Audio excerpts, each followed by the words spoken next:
So guys, Kuya Kurt Airsoft here. So meron tayong bagong unit dito guys. Super limited edition lang na itong AW custom natin ng Airsoft na Deadpool na Glock 17. So ito yung unit niya guys. So napakaganda ng details, napakaganda ng design. So as usual, Glock 17 pa rin siya pero Deadpool lang. Okay, so ang brand niya is AW custom made in Taiwan. Ayan, so maganda yung isa sa nagustuhan ko dito is yung design ng unit or yung design ng pistol. Ayan, so makikita nyo, yung serration niya kakaiba. Then yung design ng slide niya. Ayan, Danger Zone. Yung outer barrel is may marking din siya ng AW Custom. Ayan.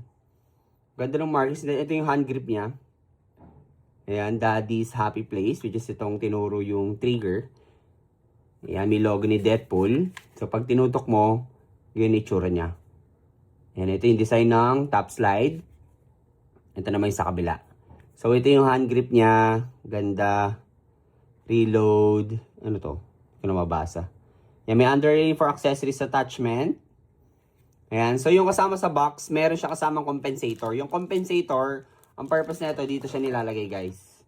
Okay, so threaded ba to? O, threaded din yung kanyang outer barrel. So, pwede kayo maglagay ng tracer or suppressor. Ito, hindi ko sure kung para saan to. Then, yung magazine niya ito. Pang Glock din.